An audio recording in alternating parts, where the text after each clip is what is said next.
everyone, welcome to my channel, Denise the Sloth Sewers. It's your girl Denise. If you're new, welcome. If you're a returning viewer, welcome back. Please, if you have not already done so, like this video by leaving a thumbs up, and please share so that others can see my beautiful creations. I'm over here just doing my thing, and don't forget, if you have not done so, subscribe to my channel. If you have, welcome new subscribers, and I welcome any new subscribers in the future. Thank you all for all the continued love and support. I truly do appreciate it. Well, in today's video, you will need the following items. You will need an iron, a sewing machine, you will need a rotary cutter, and you will need some fabric. In this case, I'm using 100%, I believe it's like microfabric. I'm going to say 100% cotton, and I'm making my own bias tape. So if you want to join me in this, make sure you have a ruler as well. Ruler, rotary cutter, fabric, and an iron, and a pressing mat, and a sewing machine. That is all you're going to need to make your own bias tape. Well, let's get into this video. All right, everybody. Well, I have my see no evil, speak no evil, hear no evil, and I'm making the bias tape for the portion of this tank top that I have made. And it was a self-drafted, there we go, tank top from my mom. Well, as you can see, I have already used the bias tape around the neckline, the armholes, neckline, and that's why I say armholes. Now it is time to add bias tape to the hem of my shirt. Yes, I want to add bias tape to the hem versus just rolling up and sewing it. I have decided to add my own bias tape. So let's get into this video. If you're interested in seeing how to make your own bias tape, please stick around. All right, everyone. So, see no evil, hear no evil, speak no evil. Normally you fold your normally you will take your fabric and you will fold it selvage edge to the cut edge. In this case, I have cut all the way around this. I just took it, trimmed it out to the best of my abilities. And now I'm putting it on my table, on my cutting mat. And I'm going to use my rotary cutter and my ruler. I'm going to measure it 2 inches apart here. You can see that there. I'm going to use that for my 2 inches so that I don't even have to worry about drawing and measuring, and that's what we're going to do. Let's get started because I can rumble on for days. All right, everyone, safety precaution. Make sure that when you're done with your rotary cutter, cut it off. Just a little quick, simple technique, and keep your fingers out the way. I got to say, keep your fingers out the way because I have had several incidents where I kept my fingers in the way, and it did not turn out well, everybody. I had a few cuts. Okay, let's get started. At a 45-degree angle is right here on my mat. At a 45-degree angle, I'm just going to kind of sort of follow that. See how it stretches? That's where you... Let's try this again.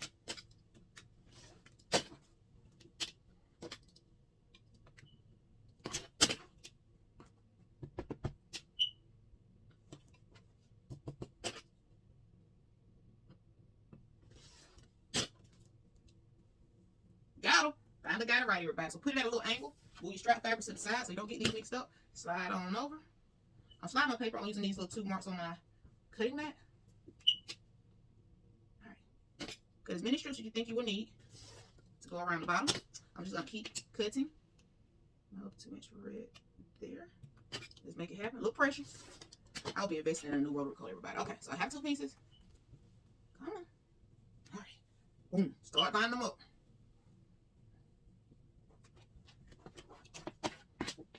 You'll notice I have 2 inches right here, so I'm just using that, lining it up, lining my ruler up with it as well.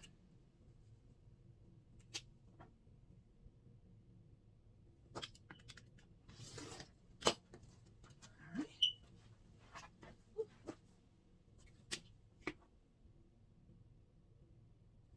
Got to start winding down because I'm going to start sewing for the cruise. That's my goal. Sewing for the cruise and finishing up some projects that's sitting behind the sideline. What are you all currently working on? As you see, it's fraying. It's starting to fray. But it'll be okay.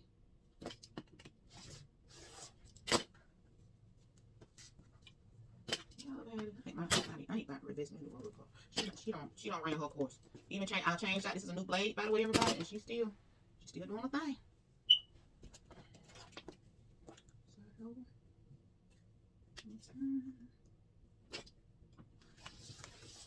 We'll do it one more time. We'll hopefully it's nice clean so when I pull, voila! Ta-da! All right, everybody, let me get serious. Let's stop playing.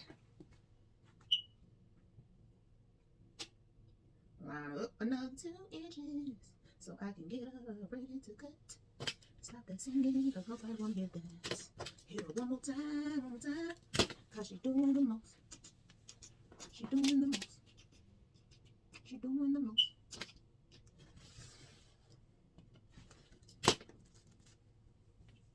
All right, we're almost there. Can y'all see what I'm doing? Get y'all a little closer so y'all can see what I'm doing. Come on in here. Oh, they won't let me zoom you in and out, people. I'm so sorry. I'm so sorry, viewers. One more time, bring down. Whatever you do, Denise, keep your fingers out the way. If you gotta say it 100 times, keep your fingers out the way.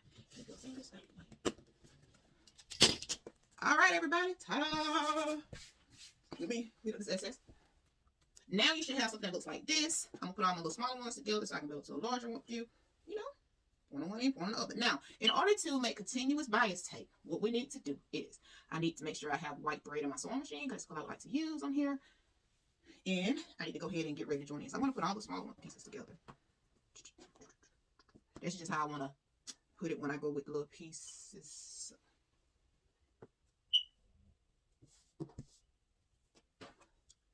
All right, let's get started. So you're gonna take this in. You're gonna leave your angle. You're gonna leave that just like this. Then I'm gonna go here. I'm gonna cut the point off of this one. All right, cut it off. Make it a straight square. The one that you're gonna attach it to, cut that off as well. All right, voila. Now you're gonna attach it right side to right side. Right side to right side. So it's gonna look something like this. So you're gonna be looking at the back. This is the back of it. This is the front. So it'll be right sides facing each other. Then you're gonna head to your sewing machine and I'm gonna show you what you're gonna do next. All right, everybody, I have made it to the sewing machine. You're gonna make sure your bias tape right sides are facing. And here, can you see that red mark? You're gonna stitch from here all the way across. So let me show you exactly what I'm talking about so it makes sense. Hopefully it makes sense. I'll try to explain it as clear as possible, but sometimes it's not.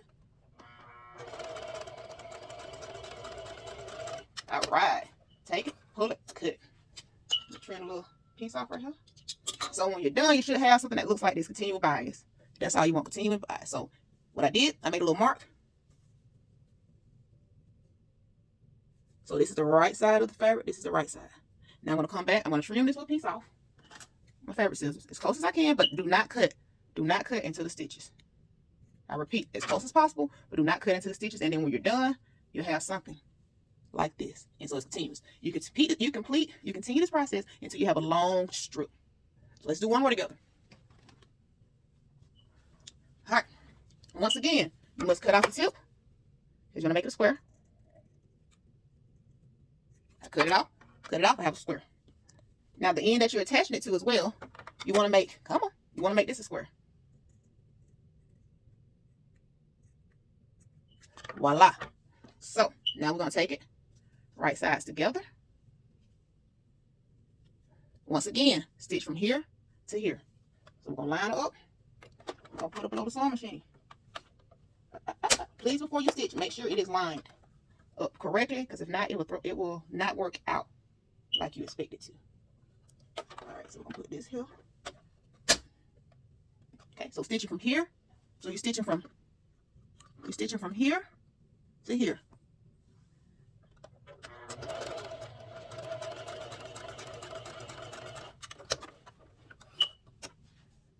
Not the best, but it'll work. Then you have this. So I'm gonna go back and make it better. Keep trying until you get it right. That's my motto, Denise the Sloth Sewers. Keep trying until you get it right. In other words, that's my way of saying practice makes perfect.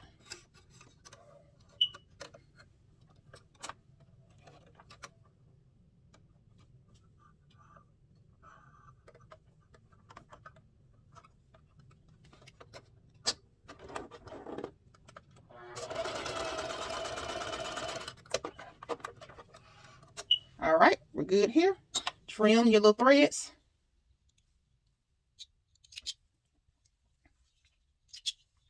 I use regular pair of scissors, cut it off right here. Close to the stitches, but not through. It's gonna mess up your work if you do it.